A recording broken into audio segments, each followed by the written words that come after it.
오늘 우리가 함께 볼 하나님의 말씀은 출애굽기 8장 30절부터 32절입니다. 출애굽기 8장 30절부터 32절 말씀 제가 봉독합니다. 모세가 바로를 떠나 나와서 여호와께 간구하니 여호와께서 모세의 말대로 하시니 그 파리떼가 바로와 그의 신하와 그의 백성에게서 떠나니 하나도 남지 아니하였더라. 그러나 바로가 이때에도 그의 마음을 완강하게 하여 그 백성을 보내지 아니하였더라. 아멘. 예전에 금융기관 쪽에서 사물을 보는 일을 잠깐 한 적이 있습니다. 아무래도 돈과 관련된 일이다 보니까 별의별 모습을 다 본 적이 있는데 한 번은 돈을 빌리러 온 사람이 좀 급했던 것 같습니다. 아주 간곡하게 무릎을 꿇어가면서 돈을 빌리기로, 대출하기로 그렇게 부탁을 하는 것입니다. 저는 이제 교회 안에서 기도할 때를 제외하고 사람이 그렇게 간절하게 무릎을 꿇는 것을 처음 봤습니다. 굉장히 놀라기도 했고요. 여러모로 복잡한 마음이 들기도 했습니다. 다행히 그분이 대출을 받아서 그 사람에게 이제 닥친 여러 어려움들, 문제들을 해결할 수 있게 되었다고 합니다.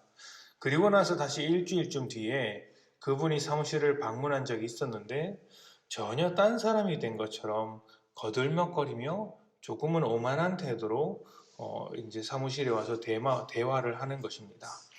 급했던 문제가 해결되니까 그렇게 간절했던 사람이 오만한 태도를 가진 사람으로 달라져 버린 것이죠. 그것도 참 신기했습니다. 진짜 사람이 저렇게 바뀔 수 있는구나. 제 두 눈으로 똑똑히 본 기억이 있습니다. 살면서 그렇게 짧은 시간에 극단적으로 태도가 변한 사람을 많이 보지는 못했습니다. 이런 일이 적다는 것이 좋은 것이겠죠. 이런 일이 많이 일어나지 않는 것. 그런데 사실 우리는 상황에 따라 사람의 태도가 얼마든지 바뀔 수 있다는 것을 알고 있습니다. 상황이 나빠지면 간절하고 좋아지면 아무렇지 않은 듯 자기가 하고 싶은 대로 살아가는 것이죠. 앞에서 말씀드렸던 것처럼 때로는 그 아무것도 일어나지 않은 나의 상황 때문에 오만한 태도로 살아가기도 합니다. 그리고 이러한 모습은 믿음에서도 똑같이 그런 것 같습니다. 상황이 안 좋을 땐 하나님 앞에 무릎을 꿇다가 문제가 사라지면 언제 그랬냐는 듯이 자기 뜻대로 내 삶의 발걸음을 옮겨가더라는 것이죠. 하나님은 모세를 통해 애굽의 왕 바로의 완악함을 깨뜨려 가십니다. 수많은 재앙들을 통해서 애굽의 뿌리를 하나씩 흔들어 놓는 것이죠. 하나님의 요구는 간단했습니다. 하나님의 백성들을 보내라는 것이고 애굽 왕 바로는 그렇게 할 수 없다는 것입니다. 어쩌면 하나님은 하나님의 주권을 주장하는 것이고 바로는 바로의 주권을 주장하는 것일 수가 있습니다. 주권이 다투고 있는 현장에서 하나님께서는 결국 승리하셨고 바로는 꺾이게 됩니다.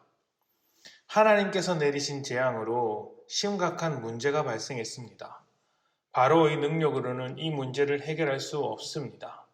그래서 그 앞에서 간절함이 생기고 겸손함이 생길 수밖에 없는 것이죠.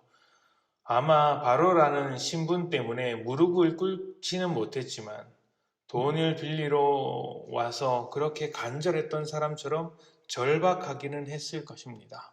그래서 모세를 불러서 그가 그토록 하지 않겠다고 결심했던 이스라엘을 보내주는 일을 약속해 주었던 것이죠. 그리고 재앙을 그치게 해달라고 부탁을 합니다.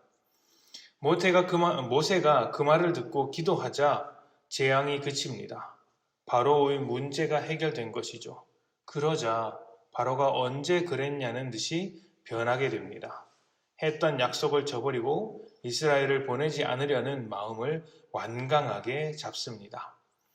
우리는 이런 모습을 보면 어떻게 저럴 수 있을까? 바로 앞에서 그렇게 심각한 재앙을 당하고 뒤돌아서서 이렇게 마음이 변할 수 있을까? 신기하기도 하고 또 그러한 바로가 어리석게 보이기도 합니다. 그런데 생각해 보면 우리에게도 이런 모습이 있습니다.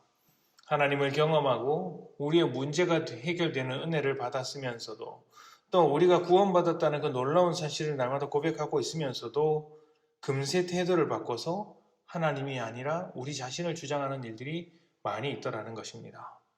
바로 이 태도가 금세 바뀐 것은 문제를 보느라 그 문제를 내시는 하나님을 보지 못했기 때문입니다. 하나님께 관심이 없었던 것이죠. 우리의 믿음도 마찬가지입니다. 문제를 해결하는 것에만 관심을 둔다면 바로와 다를 바 없습니다. 문제가 해결되는 즉시 꿇었던 무릎을 펴서 자기를 주장하게 될 것입니다. 문제가 해결되는 것보다 중요한 것은 문제를 내시는 하나님을 만나는 것이죠. 왜 문제를 내고 계시는지, 왜 문제가 우리 현실 가운데 존재하게 되었는지 그 의미를 하나님과의 관계 속에서 찾아내야 합니다. 우리의 죄를 깨뜨리기 위해서 문제를 내실 것이고 또 하나님을 만나서 하나님의 뜻을 발견하라고 문제를 내실 것입니다. 이러한 것을 알아야 우리의 삶이 변화되는 것이죠. 우리는 우리 삶에 펼쳐진 다양한 문제들이 아니라 그 문제를 내고 계시는 하나님께 제대로 반응해야 합니다. 그렇게 된다면 문제가 해결된 뒤에도 여전히 함께 하시는 하나님을 생각하며 동일한 태도로 살아가게 되는 것이죠. 이 문제에만 집중하게 된다면 문제가 해결된 뒤에는 절대로 하나님을 찾지 않습니다. 해결되었는데 찾을 필요가 없는 것이죠. 그리스도인이라면 하나님의 뜻대로 살아야 합니다. 그렇다면 우리를 가로막는 문제에 집중할 것이 아니라 하나님께 집중하십시오. 우리가 하나님의 뜻대로 살지 못하는 것은 문제 때문이 아니라 하나님을 인정하지 않고 하나님을 제대로 하나님의 말씀에 제대로 반응하지 않기 때문입니다. 그러니 문제가 아니라 그 문제를 내고 계시는 하나님께 집중하여 하나님의 뜻대로 살아가시는 성도님들이 되셨으면 좋겠습니다. 오늘 하루 여러 문제를 안고 살아가는 인생이 될지도 모르지만 그 가운데서도 하나님께 더 집중하고 하나님과 함께 하시는 하루가 되시기를 축복합니다. 그러면 하나님께서 우리를 더 복된 믿음으로, 더 나은 삶으로 겸손하게 바꾸어 가실 것입니다. 함께 기도합니다.